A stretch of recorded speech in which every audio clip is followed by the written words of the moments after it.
because this has been going on in the industry for a whole bunch of years, for decades.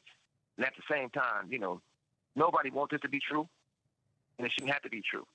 But if we don't fix it and do something about it, history will constantly repeat itself. Now, Suge, you said something early on that I want to get clarification for the audience. Suge, you said early on, you can't just look at Diddy in isolation. You said this was done to him.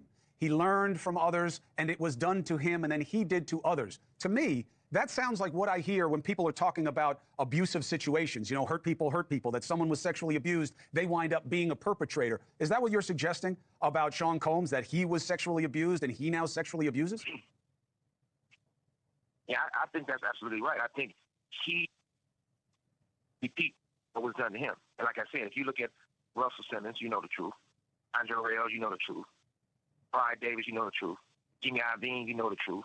It was at a point where it's like a whole sex trade, because you take Nicole from the Pussycat Dolls, she to push the line for people to participate. She was messing with Jimmy Iovine when Jimmy Iovine was married to one of the most incredible women in the world named Vicky, and she used to go around and sing that song and change the lyrics to make it put Vicky down. So there's not certain things that all of a sudden you got this. The industry is a quick business. It's been like that for a long time. And the casting couch is real, but it's for women and men. But far from all that, I think the most important thing is I feel like they should let Puffy tell his truth. I'm quite sure he's going to expose a lot of people. I'm sure he's going to move forward with it. But I don't think it should be a situation like the Epstein thing where they found him hanging from the ceiling or dead before the truth come out. Do you believe I think that the truth needs to be... Do you believe that Diddy is in danger in prison? And do you have advice for him based on what you just said? Well, the first advice I have, I don't never want to say he's in danger, and neither should he say that. Because once he gets to the point where they feel he's going to be suicidal to himself, harmful to himself, once they put him on suicide watch, you have a right to nothing. No socks, no drawers, no T-shirt, no blanket, no sheets.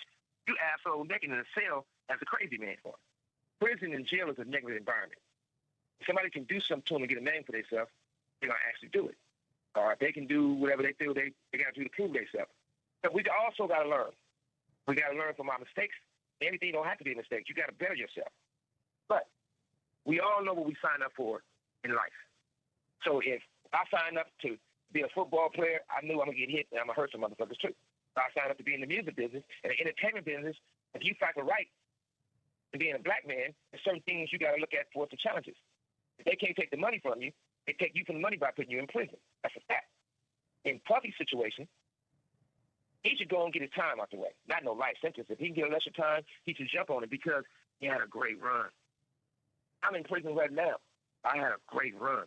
So I don't go mad. I don't wake up mad. I've been locked up for 10 years, and I ain't had a bad day yet. And it's a lot of things we can do to help each other, and it's never too late for help. God bless us to have a voice. Let's use our voice. I had told Puffy a while back. I told TD Jakes a while back. Shit, come on, collect calls. We can politic. Because one thing for certain, one thing for sure, he's just not going to walk away with one scratch on it. Do you think that Diddy? He can do so. Do you think Diddy knows enough that it's a very delicate balance that maybe investigators will want to know these other names and greatly reduce his exposure to criminality, to time, versus what people would do to keep him quiet? Number one, I've been knowing him a long time, and we was friends. We're not enemies, but we were friends. He's not a dummy, so he's smart enough to work his magic. On top of that, this man right here, he's been involved with the FBI for most of his career. Shit, he got powerful people.